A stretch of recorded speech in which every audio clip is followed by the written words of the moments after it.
Hello student, अब तक हमने आइसोमेरिज्म में चेन आइसोमेरिज्म और पोजीशन आइसोमेरिज्म के बारे में डिस्कस कर लिया है।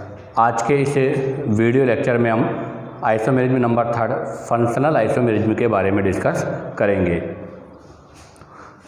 तो आज का हमारा जो पॉइंट है वो होगा फंक्शनल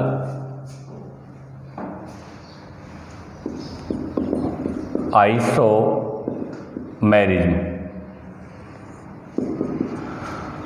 जिसको हम शॉर्ट में FI से रिप्रेजेंट करते हैं। तो देखिएगा, सबसे पहले से आइसोमेरिज्म को एक्सप्लेन करने के लिए मैं 2 आइसोमर्स को राइट डाउन करता हूँ। ये आइसोमर्स A है और एक आइसोमर्स मैंने लिखा है ये B।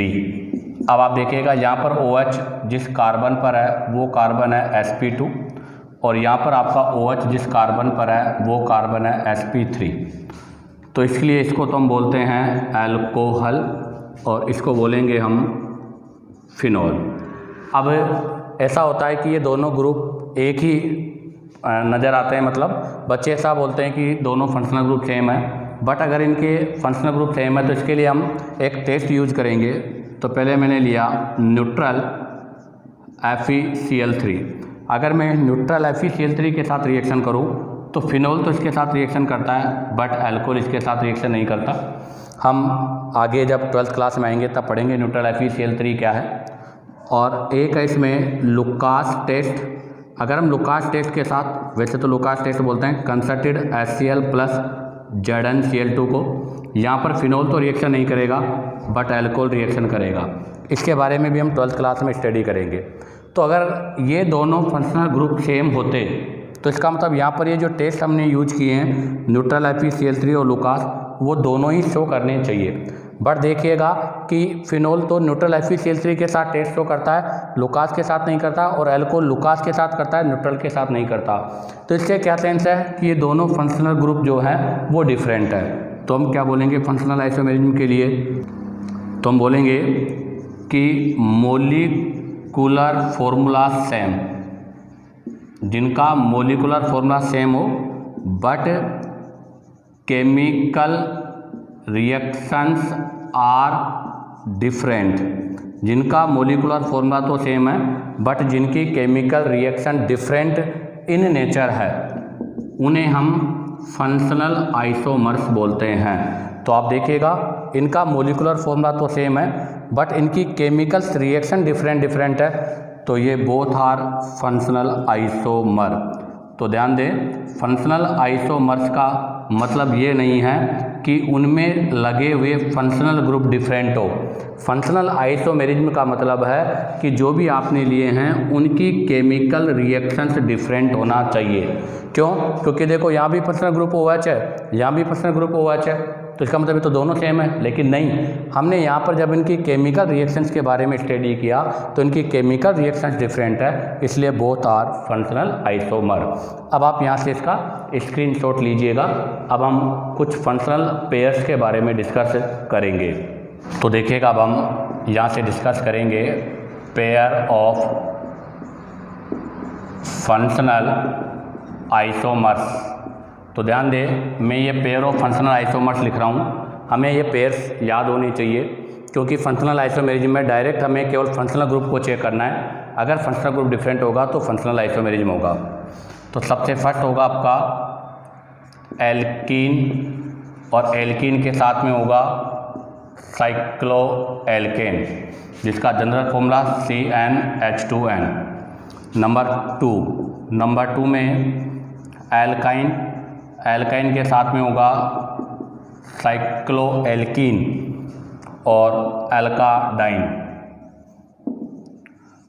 इसका जनरल फॉर्मूला होगा CnH2n-2। अब आप देखिएगा, इनके अंदर एक में ये ओपन चेन है, ये क्लोज चेन है, ये ओपन चेन है, ये क्लोज चेन है। तो ओपन चेन और क्लोज चेन होने की वजह से इनको हम RCI अर्थात रिंग चेन आइसोमेरिज्म का पार्ट भी मानते हैं। अब लेंगे नंबर 3। नंबर 3 में आएगा अल्कोहल एंड ईथर, ध्यान दें, अल्कोहल और ईथर। हमने आपको एक वीडियो में होमोलोगस सीरीज के बारे में डिस्कस किया था, तो ये होमोलोगस सीरीज के पेयर्स में है। तो ये अल्कोहल और ईथर दोनों आपके फंक्शनल आइसोमर्स हैं और इनका फॉर्मूला CnH2n+2O होगा। नंबर 4 में हम बात करें तो नंबर 4 में आपका आता है कार्बोनिल कंपाउंड। नंबर 4 में क्या आता है? Carbonyl compound. कार्बोनिल कंपाउंड्स में दो हैं, एक तो हो जाएगा आपका एल्डिहाइड और एक हो जाएगा कीटोन। एल्डिहाइड का फॉर्मूला होता है RCHO और कीटोन का होता है RCOR। इनका जनरल फॉर्मूला हमने होमोलोगस सीरीज में आपको पढ़ाया था, CnH2nO होता है। इसके अलावा जनरल जो मेन फंक्शनल ग्रुप है वो तो एल्डिहाइड और कीटोन है, बट आप देखिएगा एल्डिहाइड कीटोन में एक डबल बॉन्ड भी है, तो इसको हम इसके अदर्स अनसैचुरेटेड अल्कोहल और ईथर भी यूज कर सकते हैं। क्यों? क्योंकि अनसैचुरेटेड का मतलब डबल बॉन्ड हो गया और अल्कोहल और ईथर में क्या होगा? ऑक्सीजन हो जाएगा, क्योंकि यहाँ पर भी एक ऑक्सीजन है और एक डबल बॉन्ड है। इसके अलावा देखो अनसैचुरेटेड का विकल्प, अर्थात अनसैचुरेटेड के स्थान पर हम क्या लिख सकते हैं? साइक्लिक, क्योंकि साइक्लिक का ड्यू मतलब रिंग का ड्यू भी 1 है और डबल बॉन्ड का ड्यू भी 1 है, तो इसको हम साइक्लिक अल्कोहल और साइक्लिक ईथर के फॉर्म में भी रिप्रेजेंट कर सकते हैं। अब आता है नंबर 5। नंबर 5 में आपका आ जाएगा कार्बोक्सिलिक एसिड और एस्टर। तो ध्यान दें, कार्बोक्सिलिक एसिड और ester are the functional isomer. इनका फॉर्मूला होगा CnH2nO2। अब हम डिस्कस करेंगे नंबर, तो इसमें देखो आप कार्बोक्सिलिक एसिड और एस्टर में अदर्स ग्रुप भी हो सकते हैं। तो अदर्स ग्रुप में आप देखिएगा कि कार्बोक्सिलिक एसिड में C डबल बॉन्ड OH, अर्थात 2 ऑक्सीजन है और एक डबल बॉन्ड है। अगर 2 ऑक्सीजन के साथ में एक डबल बॉन्ड है तो आप देखो ये ग्रुप क्या है? इस ग्रुप को हम क्या बोलेंगे? तो ये ग्रुप क्या है? कार्बोनिल। और ये ग्रुप क्या है? अल्कोहल। तो इसको हम ऐसे भी बोल सकते हैं, या तो कार्बोनिल अल्कोहल या फिर कार्बोनिल ईथर।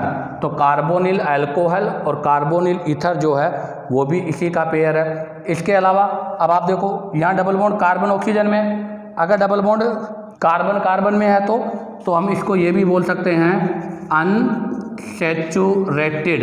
ध्यान दें, इसको हम क्या बोल सकते हैं? अनसैचुरेटेड अल्कोहल और ईथर।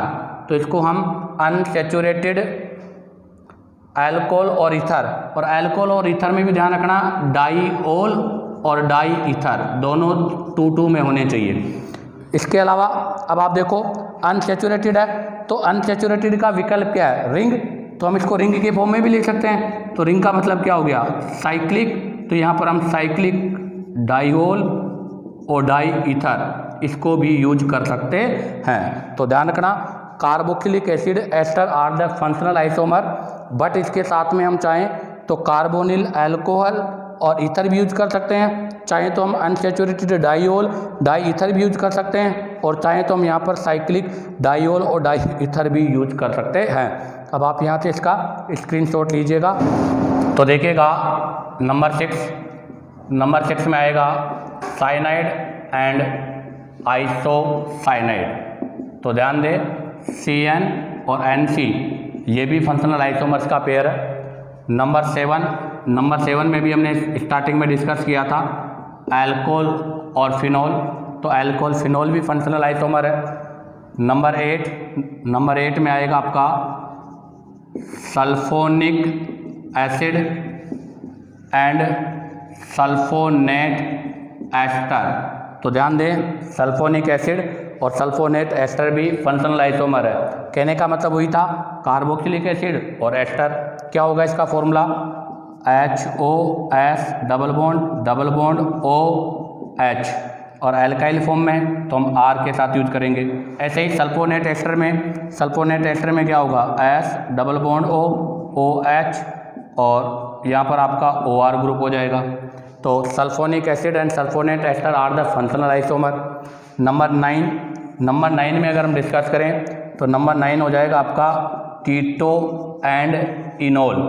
ध्यान दे, कीटो एंड इनोल। क्या होता है कीटो? कीटो का मतलब कीटोन, और इनोल का मतलब होता है कि जिस कार्बन के साथ डबल बॉन्ड है उस पर OH। कहने का मतलब sp2 कार्बन पर हाइड्रोक्सी ग्रुप। ध्यान दें, अगर sp2 कार्बन पर हाइड्रोक्सी ग्रुप होता है तो उसे इनोल फॉर्म बोलते हैं। तो ये कीटो है, इनोल है। उसके बाद में number 10 alkyl nitro and nitrite. तो ध्यान दें, एल्किल नाइट्रो और नाइट्राइट अर्थात RN डबल बॉन्ड O और RON डबल बॉन्ड O। इसके नंबर 11 में आपका आ जाएगा अमाइड एंड ऑक्जाइम। अमाइड क्या हो जाएगा?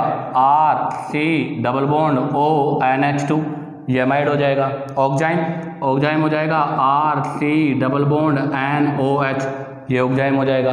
अब ध्यान देना, नंबर 9, नंबर 10 और नंबर 11 अर्थात 9, 10 और जो 11 का पार्ट है ये सब टॉटोमर हैं, अर्थात इनके अंदर टॉटोमेरिज्म हो रही है। तो 9, 10 और 11 में हम फंक्शनल आइसोमर के स्थान पर टॉटोमेरिज्म को भी यूज करते हैं। अब आता है नंबर 12। नंबर 12 में आपका हो जाएगा 1 degree, 2 degree and 3 degree amine.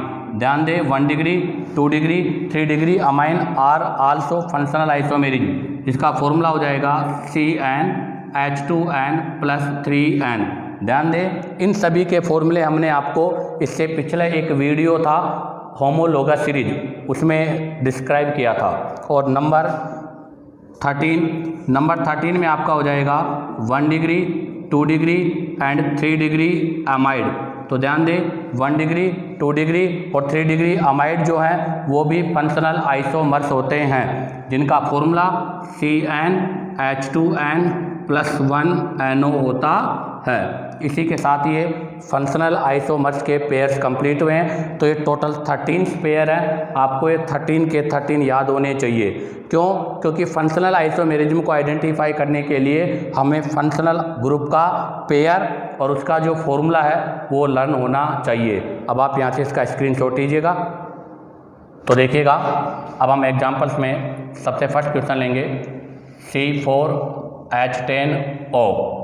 इसके draw all possible structural isomers. आपको इसके स्ट्रक्चरल आइसोमर्स ड्रॉ करने हैं। तो देखिएगा, सबसे पहले तो इसका DU चेक करेंगे हम। तो DU चेक करने के लिए 2 × 4 + 2 - 10 / 2 = 0, अर्थात इसका DU 0 है। तो ये सेचुरेटेड नहीं, अनसेचुरेटेड फॉर्म में है। और किसका फॉर्मूला ये? तो ये आपका है अल्कोहल और ईथर। तो ये alcohol ether are the functional isomer. तो हमें यहाँ पर अल्कोहल और ईथर के फंक्शनल आइसोमर्स बनाने हैं। तो सबसे फर्स्ट हम यहाँ से पहले ड्रॉ करेंगे अल्कोहल के लिए। तो देखिएगा, अल्कोहल के आइसोमर्स कितने कार्बन है? 4। तो CH3, CH2, CH2 और CH2OH। अब आप देखिएगा यहाँ कितने कार्बन का चेन है? चेन है 4 कार्बन का, 4 कार्बन का चेन है। और हमें पता है कि 4 कार्बन की चेन की 2 फॉर्म्स एग्जिस्ट होती है। कौन कौन सा फॉर्म होता है? एक होगा N, एक होगा आइसो। तो ये तो होगी आपकी कौन सी फॉर्म? N। और ये कौन सी फॉर्म होगी? आइसो। अब आप देखिएगा, जब हमने आपको इंट्रोडक्शन ऑफ ऑर्गेनिक केमिस्ट्री के बारे में डिस्कस किया था, तब हमने एक पॉइंट पढ़ाया था आपको रेडिकल्स। तब हमने आपको प्रोपेन के 2 रेडिकल, ब्यूटेन के 4 रेडिकल और पेंटेन के 8 रेडिकल्स के बारे में डिस्क्राइब किया था। आज के इस वीडियो लेक्चर में हम उन चीज़ों को यूज करेंगे। तो अगर आपको यहाँ पर कोई दिक्कत हो तो पहले आप उस वीडियो को ज़रूर देखें। तो अब आप देखिएगा, ब्यूटेन की 2 फॉर्म हो गई, N और आइसो। अब आप देखिएगा, N फॉर्म में भी हम 2 आइसोमर्स का फॉर्मेशन कर सकते हैं, एक यहाँ पर और एक यहाँ पर। तो बताओ यहाँ से कितने आइसोमर्स का फॉर्मेशन होगा? 2 आइसोमर्स का फॉर्मेशन होगा। अब आप देखो आइसो में भी हम 2 आइसोमर्स का फॉर्मेशन कर सकते हैं। कहाँ पर? एक यहाँ पर होगा, एक यहाँ पर होगा, अर्थात एक 1 डिग्री का और एक 3 डिग्री का। तो इस प्रकार यहाँ पर कितने आइसोमर्स हो जाएंगे, 4 आइसोमर्स हो जाएंगे। तो ध्यान दें यहाँ से आइसोमर्स बनेगा, एक बार तो मैं ड्रॉ कर देता हूँ। तो CCCOH CCCCOH ये हो जाएंगे किससे, एन फॉर्म से। आइसोफॉर्म में एक तो आपका हो जाएगा ये और एक आपका आइसोमर हो जाएगा ये। तो बताओ टोटल कितने आइसोमर्स हो गए, 4। अब हम डिस्कस करेंगे ईथर। नंबर 2 ईथर के लिए। अब आप देखिएगा ईथर के लिए CCCOC, बताओ कितने कार्बन का चेन है, 3 कार्बन का चेन है। और हमें पता है कि 3 कार्बन की चेन को हम 2 फॉर्म में ऑब्टेन कर सकते हैं, एन और आइसो। तो इसका मतलब यहाँ पर इसके कितने आइसोमर्स बन जाएंगे, 2। एक तो एन वाला जो कि ऊपर बना हुआ है और एक कौन सा वाला बनेगा, आइसो वाला। तो बताओ यहाँ से कितने आइसोमर्स का फॉर्मेशन हुआ, 2 आइसोमर्स का फॉर्मेशन हुआ। तो यहाँ से कितने आइसोमर्स का फॉर्मेशन हुआ, 2। तो बताइएगा टोटल आइसोमर्स कितने हुए, तो टोटल 4 + 2 = 6। तो यहाँ पर टोटल 6 आइसोमर्स का फॉर्मेशन होगा, जिसमें आपके पास अल्कोहल के कितने होंगे, 4, ईथर के कितने होंगे, 2। अब एग्जाम में इसके अलावा भी और क्वेश्चन आपसे किए जा सकते हैं। जैसे आपसे पूछा जाएगा कि 1 डिग्री अल्कोहल कितने हैं, 2 डिग्री और 3 डिग्री। तो देखिएगा यहाँ पर 1 डिग्री अल्कोहल, ये भी 1 डिग्री है, ये 2 डिग्री है, ये 1 डिग्री है और ये 3 डिग्री है। तो इसका मतलब 1 डिग्री तो होंगे 2 डिग्री होगा यहाँ पर 1 और 3 डिग्री भी होगा 1। इसी के साथ ये क्वेश्चन आपका कंप्लीट होता है। अब आप यहाँ से इसका स्क्रीनशॉट ले लीजिएगा। अब देखिएगा इसी से रिलेटेड नंबर 2, अब की बार हम C5H12O यूज करेंगे। तो इसका ड्यू, तो वही इसका ड्यू 0 होगा और वही अल्कोहल और ईथर का फॉर्मेशन होगा। तो अब आप देखिएगा यहाँ से हम सबसे फर्स्ट पहले अल्कोहल के आइसोमर्स का फॉर्मेशन करेंगे। तो कितने कार्बन है, 5 कार्बन। तो हमें पता है 5 कार्बन की चेन के कितनी फॉर्म्स होती है, 3 फॉर्म, एन फॉर्म, आइसोफॉर्म और नियो फॉर्म। और हमें यह भी पता है कि एन आइसो नियो में एन के 3, आइसो के 4 और नियो का 1 रेडिकल होता है। तो इसका मतलब यहाँ पर 5 का चेन के साथ में अल्कोहल के टोटल आइसोमर्स कितने बनेंगे। तो ध्यान दें, अगर हम यहाँ पर बात करेंगे टोटल आइसोमर्स, तो 4, ये सब टोटल स्ट्रक्चरल आइसोमर्स की बात है। तो 4 कितने होंगे, 8। तो बताओ अल्कोहल के कितने आइसोमर्स बनेंगे, 8 आइसोमर्स का फॉर्मेशन होगा। जैसे मैं ड्रॉ कर दूं पहले एन वाले, तो CCCCOH, CCCCOH और CCCCOH, ये 3 तो हो गए आपके एन वाले, फर्स्ट, सेकंड और थर्ड। इसमें ये 1 डिग्री है, ये 2 डिग्री है और ये भी 2 डिग्री है। अब आप देखिएगा आइसो वाले के 4 फॉर्म हैं, तो हम आइसो के 4 फॉर्म बनाएंगे। ये आइसो, ये आइसो और ये आइसो। पहला हम यहाँ पर लगाएंगे OH, दूसरा हम यहाँ लगाएंगे, तीसरा हम यहाँ लगाएंगे और 4th वाला हम यहाँ लगाएंगे। ये हो जाएगा 1 डिग्री, ये हो जाएगा 2 डिग्री, ये हो जाएगा 3 डिग्री, ये हो जाएगा 1 डिग्री।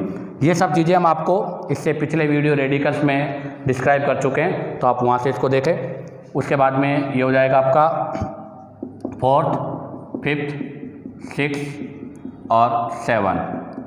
अब आता है नियो का केवल एक ही फॉर्म होगा, तो 8 नंबर का जो रेडिकल होगा वो आपका ये होगा। तो टोटल 8 रेडिकल है, इसमें ये अल्कोहल कौन सा है, 1 डिग्री। अब आप देखिएगा बी हम डिस्क्राइब करेंगे किसके, ईथर के बारे में। अब हम ईथर के बारे में डिस्क्राइब करेंगे। तो ईथर में देखिएगा CCCCOC, कितने कार्बन का चेन है, 4 कार्बन का चेन है। और हमें पता है कि 4 कार्बन की चेन की 2 फॉर्म होती है, जैसे अभी इससे पिछले एग्जाम्पल में हमने डिस्क्राइब किया था। एक एन होगी, एक आइसो होगी। और हमें पता है कि एन के भी कितने आइसोमर्स होंगे, 2 आइसोमर्स होंगे। और आइसो के भी कितने आइसोमर्स होंगे, 2 आइसोमर्स होंगे। तो बताओ 4 कार्बन की चेन पर टोटल कितने स्ट्रक्चरल आइसोमर्स का फॉर्मेशन होगा। तो यहाँ पर टोटल 4 स्ट्रक्चरल आइसोमर्स का फॉर्मेशन होगा। अब हम क्या करेंगे, यहाँ पर 4 कार्बन की चेन थी, अब एक कार्बन को हम दूसरी तरफ रखेंगे। तो ये तो था फर्स्ट, अब हम लेंगे इसमें सेकंड में अभी हमने 3 कार्बन की चेन रखी है, एक कार्बन को उधर शिफ्ट किया है। तो अब आप देखो यहाँ पर कितने कार्बन का चेन है, 3 कार्बन का चेन है, और हमें पता है कि 3 कार्बन की चेन के भी 2 फॉर्म होती है, एक एन फॉर्म और एक आइसो फॉर्म। तो बताओ कितने आइसोमर्स का फॉर्मेशन हो गया, 2 आइसोमर्स का फॉर्मेशन हो गया। अगर मैं अब एक कार्बन को और इधर शिफ्ट करूँगा तो वही बात हो जाएगी, इधर 3 कार्बन हो जाएंगे और इधर 2 कार्बन हो जाएंगे, तो वो सेम सी चेन हो गई। तो बताओ अब ईथर के कितने आइसोमर्स हो गए, 4, 5, 6। तो यहाँ पर टोटल ईथर के 6 आइसोमर्स का फॉर्मेशन होगा। अब एग्जामिनर आपसे पूछेगा टोटल स्ट्रक्चरल आइसोमर्स, तो बताओ टोटल स्ट्रक्चरल आइसोमर्स की अगर बात हो तो अल्कोहल के कितने होंगे, 8, और ईथर के कितने होंगे, 6। 8 और 6 को ऐड करेंगे तो कितने हो जाएंगे, टोटल 14। तो यहाँ पर टोटल 14 आइसोमर्स का फॉर्मेशन होगा। अब इसमें आपसे ये भी पूछा जा सकता है कि बताइएगा इसमें 1 डिग्री अल्कोहल कितने हैं। तो यहाँ से एग्जामिनर क्वेश्चन कर सकता है 1 डिग्री अल्कोहल कितने हैं, 2 डिग्री अल्कोहल कितने हैं और 3 डिग्री अल्कोहल कितने हैं। तो 1 डिग्री अल्कोहल 1, 2, 3, 4। तो यहाँ पर 4 तो 1 डिग्री अल्कोहल है। बताइएगा 2 डिग्री अल्कोहल कितने हैं, 1, 2, 3। 3 2 डिग्री अल्कोहल है और 3 डिग्री कितना है, 3 डिग्री 1 है। तो अब आप देखिएगा इनका टोटल 4, 7, 3 और 8, टोटल 8 हो रहा है। इसी के साथ आपका ये क्वेश्चन नंबर 2 कंप्लीट हुआ। आप यहाँ से इसका स्क्रीनशॉट ले सकते हो। तो देखिएगा क्वेश्चन नंबर 3, C5H10O। तो इसका डी यू निकालेंगे तो 2 × 5 प्लस का 2 माइनस का 10 डिवाइड बाई 2, ये हो जाएगा 1, अर्थात एक डबल बॉन्ड होगा इसमें या फिर रिंग होगी। बट हमें पता है ये मेनली फंक्शनल ग्रुप है कौन सा, कार्बोनिल कंपाउंड। और कार्बोनिल कंपाउंड से मतलब क्या हुआ, एल्डिहाइड और कीटोन। इसके अलावा और भी अगर बात करें हम तो अदर्स में बात करेंगे तो यहाँ से आपके पास अनसैचुरेटेड अल्कोहल और ईथर का भी फॉर्मेशन होगा। इसके अलावा यहाँ पर साइक्लिक अल्कोहल और ईथर का भी फॉर्मेशन होगा। बट हम केवल यहाँ पर मेन कार्बोनिल कंपाउंड के आइसोमर से ड्रॉ करेंगे। तो देखिएगा पहले एल्डिहाइड। तो सबसे फर्स्ट हम बनाने जा रहे हैं एल्डिहाइड के आइसोमर्स। तो एल्डिहाइड के आइसोमर्स के लिए 5 कार्बन का चेन, तो ये 1, 2, 3, 4, ये 5 कार्बन का चेन हो गया। अब आप देखो इस चेन में कार्बन तो 4 ही हैं क्योंकि वो तो फिक्स रहेगा। तो हमें पता है कितने कार्बन का चेन है, 4, और 4 कार्बन की चेन पर 2 फॉर्म है, एन और आइसो। अब बताओ एन के कितने आइसोमर्स होते हैं, 2, आइसो के भी कितने होते हैं, 2। तो बताओ टोटल कितने स्ट्रक्चरल आइसोमर्स होंगे, तो 4 स्ट्रक्चरल आइसोमर्स बनेंगे एल्डिहाइड के। तो एल्डिहाइड के टोटल 4 हो गए। अब ऐसे ही हम कीटोन के ड्रॉ करेंगे। नंबर 2 हम लेंगे कीटोन। अब आप देखिएगा कीटोन टर्मिनल पे नहीं होगा, ये बीच में होगा क्योंकि ये बाइवेलेंट है। तो सबसे फर्स्ट चेन जो हम यूज करेंगे उसमें कीटोन ये होगा 1, 2, 3, 4, 5। इसमें हम सेकंड, अब आप देखो यही बताओ कितने कार्बन का चेन हो गया, 3 कार्बन का चेन हो गया। तो हमें पता है कि 3 कार्बन की चेन की 2 फॉर्म्स होती है। तो हम यहाँ से इसकी एक एन फॉर्म बना देंगे और एक आइसो फॉर्म बना देंगे। अब हम यहाँ से कीटोन की पोजीशन को चेंज करते हैं तो सेकंड में ये हो जाएगा। अब आप देखो इधर कितने कार्बन का चेन है, 2। तो हमें पता है कि 2 कार्बन की चेन पर कोई आइसोमर पॉसिबल नहीं है, तो इसका मतलब एक ही आइसोमर इसका रहेगा। तो बताओ टोटल कितने आइसोमर्स हो गए, 1, 2, 3। तो यहाँ पर टोटल 3 आइसोमर्स हो जाएंगे किसके, कीटोन के। तो एल्डिहाइड के 4 हैं, कीटोन के 3 हैं। तो बताओ टोटल स्ट्रक्चरल आइसोमर्स कितने होंगे, टोटल स्ट्रक्चरल कार्बोनिल आइसोमर्स कितने हैं, 7। और भी अगर हम चाहें तो देखो एक एग्जांपल तो मैं दोनों का एक्सप्लेन कर देता हूँ, अनसैचुरेटेड अल्कोहल और ईथर। तो जैसे मान लीजिएगा ये 5 कार्बन का चेन है, यहाँ मैंने डबल बॉन्ड लगा दिया, यहाँ OH लगा दिया, ये बन गया आपका अनसैचुरेटेड अल्कोहल। ऐसे ही हम अनसैचुरेटेड ईथर, तो हम चाहें तो इसको जैसे ये अनसैचुरेटेड ईथर बना दिया मैंने, हम चाहें तो साइक्लिक अल्कोहल, तो देखो साइक्लिक अल्कोहल के लिए हम क्या करेंगे, 5 कार्बन का चेन बनाकर उस पर OH लगा देंगे। ऐसे ही जैसे साइक्लिक ईथर, अगर साइक्लिक ईथर बनाना होगा तो 4 कार्बन का चेन और इस पर OCH3 लगा देंगे। तो ऐसे किसी भी फॉर्मूले के बहुत सारे आइसोमर्स हो सकते हैं, बट हमें केवल मेन जो आइसोमर्स हैं उनके बारे में पता होना चाहिए। कहने का मतलब कि C5H10O है, इस फॉर्मूले से जो मेन फंक्शनल ग्रुप है वो कौन सा है, कार्बोनिल। तो हमें केवल कार्बोनिल के आइसोमर्स के बारे में ही पता होना चाहिए। अब आप यहाँ से इसका स्क्रीनशॉट ले लीजिएगा। तो देखिएगा, अब हमारा नेक्स्ट क्वेश्चन है कि C4H8O2, C5H10O2, C5H13N और C4H9NO, इन सभी के पॉसिबल स्ट्रक्चरल आइसोमर्स आपको बनाने हैं। तो देखिएगा, सबसे फर्स्ट हम इसमें डिस्क्राइब करेंगे C4H8O2, इसका DU, तो इसका DU हो जाएगा 2 × 4 प्लस का 2 माइनस का 8 डिवाइड बाई 2, 4 2 जा 8 10, तो इसका DU हो गया 1। और हमें पता है कि ये किसका फॉर्मूला है, CnH2nO2, इसका मतलब ये एसिड और एस्टर वाले आइसोमर्स का फॉर्मेशन हमें करना है। हालांकि और भी आइसोमर्स हो सकते हैं, जैसा भी हमने पेयर्स में बताया था कि यहाँ पर आपके पास कार्बोनिल अल्कोहल भी हो सकता है, कार्बोनिल ईथर भी हो सकता है, बट हमें केवल मेन जो फंक्शनल ग्रुप के पेयर है वही फाइंड आउट करने हैं। तो अब आप देखिएगा, सबसे पहले हम इसमें एसिड के आइसोमर्स बनाएंगे। तो सबसे फर्स्ट मैं डिस्क्राइब करूँगा एसिड के बारे में। तो 1 2 3 4 ये चेन हो गई। अब आप देखो यहाँ पर चेन में कितने कार्बन है, 3, और 3 कार्बन की चेन के 2 फॉर्म होती है, एन और आइसो, अर्थात एक फॉर्म तो ये हो जाएगी और एक फॉर्म इसकी ये वाली हो जाएगी। तो इसका मतलब यहाँ पर कार्बोक्सिलिक एसिड के कितने आइसोमर्स हो गए, 2। अब हम डिस्क्राइब करेंगे किसके, एस्टर के, कि एस्टर के कितने होंगे। तो सबसे पहले हम एस्टर के लिए C double bond O C, ये हो गया।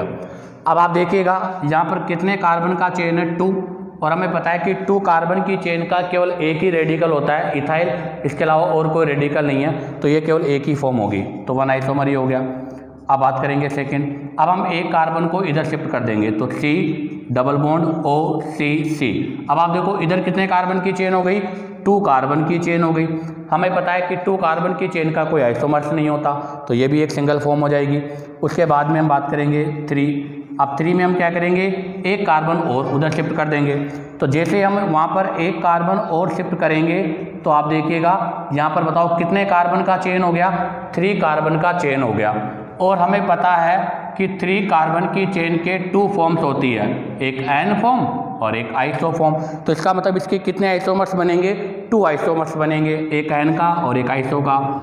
इसमें से ये आपका एन फॉर्म तो है, आइसो फॉर्म अगर हम बनाएंगे तो C डबल बॉन्ड OCC, ये इसका आइसो फॉर्म हो जाएगा। तो बताओ एसिड के कितने आइसोमर्स बने, तो एसिड के आइसोमर्स हो गए 2। बताओ एस्टर के कितने आइसोमर्स बने, 1 2 और 3 4, टोटल एस्टर के 4 हो गए। तो बताओ टोटल स्ट्रक्चरल आइसोमर्स कितने हैं, तो टोटल स्ट्रक्चरल आइसोमर्स कितने हो गए, 6। इसी के साथ आपका ये पोर्शन कंप्लीट हुआ। अब आप इसका यहाँ से स्क्रीनशॉट लीजिएगा, हम नेक्स्ट C5H10O2 के बारे में डिस्क्राइब करेंगे। तो देखिएगा, अब हम C5H10O2 के बारे में डिस्क्राइब करेंगे। तो C5H10O2, इसमें भी वही एसिड और एस्टर के आइसोमर्स हमें बनाने हैं, ठीक है। तो सेम है। तो सबसे फर्स्ट हम डिस्क्राइब करेंगे किसके बारे में, एसिड के बारे में। तो 1 2 3 4 5 ये एसिड हो गया। अब आप ज़रा देखिएगा कितने कार्बन का चेन है, यहाँ पर 4 कार्बन का चेन है, और 4 कार्बन की चेन के कितनी फॉर्म होती है, 2 एन आइसो। एन के कितने आइसोमर्स बनेंगे, 2 आइसोमर्स। आइसो के भी कितने आइसोमर्स बनेंगे, 2 आइसोमर्स। तो बताओ टोटल कितने होंगे, 4 स्ट्रक्चरल आइसोमर्स का फॉर्मेशन होगा। तो अब हम बात करेंगे किसके लिए, एस्टर के लिए। अब एस्टर में देखिएगा 5 कार्बन है, तो C डबल बॉन्ड O और C, तो 1 2 3 4 5। बताओ कितने कार्बन का चेन है, 3 कार्बन का चेन है और 3 कार्बन की चेन की कितनी फॉर्म होगी 2 एन और आइसो। तो बताओ कितने आइसोमर्स का फॉर्मेशन हुआ 2 आइसोमर्स का फॉर्मेशन हुआ। ये इसका फर्स्ट पार्ट था। अब हम लेंगे इसमें सेकंड में क्या करेंगे, एक कार्बन को इधर शिफ्ट कर देंगे। तो देखो इधर तो हो जाएंगे 2 कार्बन और एक कार्बन इधर शिफ्ट होते ही ये बन जाएगा। अब हमें पता है कि 2 कार्बन की चेन का कोई आइसोमर्स पॉसिबल नहीं है। नंबर 3 हम एक कार्बन और इधर शिफ्ट करेंगे, C double bond O C।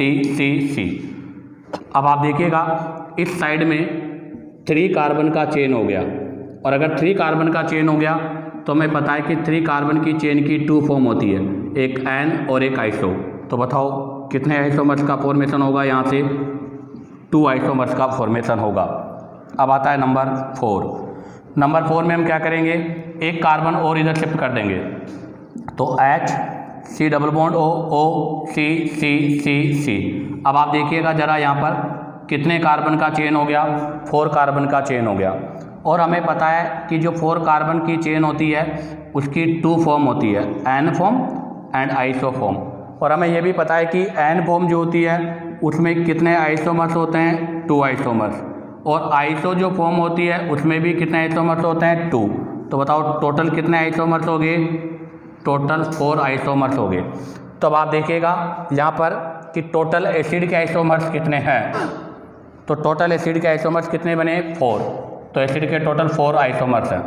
Ester के काउंट करेंगे हम यहाँ से, तो 2 3 4 5 और 4 9।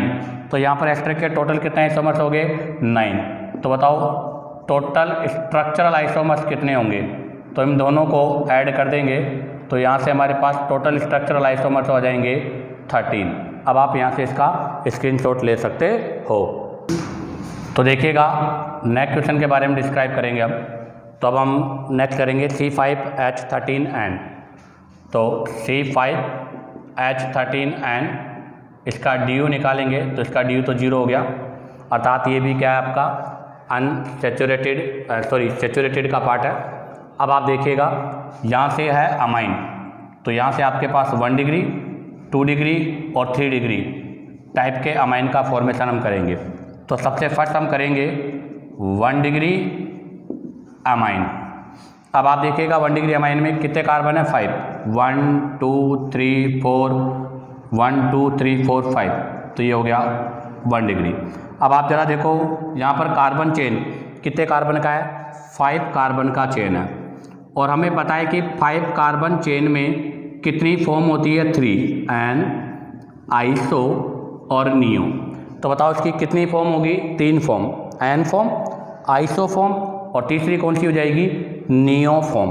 अब आप देखो एन के कितने आइसोमर्स होते हैं 3, आइसो के कितने आइसोमर्स होते हैं 4 और नियो के कितने आइसोमर्स होते हैं 1। तो बताओ टोटल कितने हो गए, टोटल 8 स्ट्रक्चरल आइसोमर्स हो गए।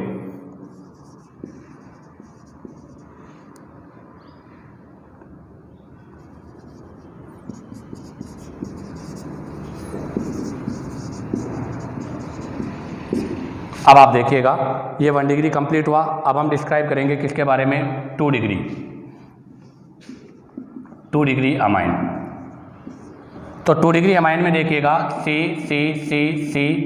NH और C 4 और 5। अब आप देखिएगा इधर 4 कार्बन का चेन है और 4 कार्बन की चेन की कितनी फॉर्म है 2 एन आइसो। बताओ एन में कितने बनेंगे 2, आइसो में भी कितने बनेंगे 2। तो बताइएगा टोटल आइसोमर्स कितने होंगे। तो यहाँ से टोटल आपके पास 4 आइसोमर्स का फॉर्मेशन होगा। अब हम क्या करेंगे, एक कार्बन को इधर शिफ्ट करेंगे। तो 1 2 3 NH C। अब आप देखिएगा कितने कार्बन का चेन हो गया 3, और हमें पता है कि 3 कार्बन की चेन का कितना फॉर्म है 2 एन और आइसो। अब आप देखिएगा अगर मैं एक कार्बन और इधर शिफ्ट करता हूँ तो इधर 3 हो जाएंगे, तो यही सेम हो जाएगा। एक और शिफ्ट करूँगा तो इधर 4 हो जाएंगे, तो सेम हो जाएगा। इसका मतलब 2 डिग्री के कितने आइसोमर्स हो गए टोटल। तो टोटल 2 डिग्री के 4 5 6। तो टोटल आइसोमर्स कितने हो गए? 6 आइसोमर्स हो गए। तो 2 डिग्री के टोटल यहाँ पर 6 आइसोमर्स होंगे। अब डिस्क्राइब करेंगे किसका? 3 डिग्री अमाइन का। अब आप देखिएगा 3 डिग्री अमाइन में C C C N C C, ये आपका फर्स्ट 3 डिग्री होगा। अब आप देखो यहाँ पर कितने कार्बन का चेन है? 3 कार्बन का चेन है, और हमें पता है कि 3 कार्बन की चेन की 2 फॉर्म है, एक एन फॉर्म और एक आइसो फॉर्म। अब हम क्या करेंगे, यहाँ से एक कार्बन को इधर शिफ्ट कर देंगे, तो इधर भी 2 कार्बन हो जाएंगे और इधर भी 2 कार्बन हो जाएंगे। हमें पता है कि 2 कार्बन पर कोई भी चेन फॉर्म पॉसिबल नहीं है। तो बताओ 3 डिग्री के टोटल कितने आइसोमर्स हो गए? तो 1 2 3, तो टोटल 3 आइसोमर्स हो गए। अब आपसे एग्जामिनर क्या क्या क्वेश्चन कर सकता है? तो फर्स्ट क्वेश्चन बताइएगा, यहाँ पर कितने 1 डिग्री अमाइन के आइसोमर्स हैं? कितने हैं? 8। दूसरा बताओ कितने 2 डिग्री अमाइन के आइसोमर्स हैं? कितने हैं? 6। तीसरा बताओ यहाँ पर कितने 3 डिग्री अमाइन के आइसोमर्स हैं? तो कितने हैं? 3। तो बताइएगा टोटल आइसोमर्स कितने होंगे? तो यहाँ पर टोटल आइसोमर्स हो जाएंगे आपके 17। तो टोटल आपके C5H13N से 17 आइसोमर्स का फॉर्मेशन होगा। अब आप यहाँ से इसका स्क्रीनशॉट लीजिएगा। अब हम नेक्स्ट C4H9NO के बारे में स्टडी करेंगे। तो देखिएगा नेक्स्ट हम लेंगे अब C4H9NO। तो C4H9NO DU, तो DU के लिए 2 × 4 + 2 - का 9 और प्लस का 1 / 2। 4 2 जा 8, 8 2 10, 10 और एक 11, 11 में से 9 गए तो 2 में डिवाइड करेंगे 1। तो यहाँ का DU तो 1 आ रहा है, और ये अमाइड का फंक्शनल ग्रुप है।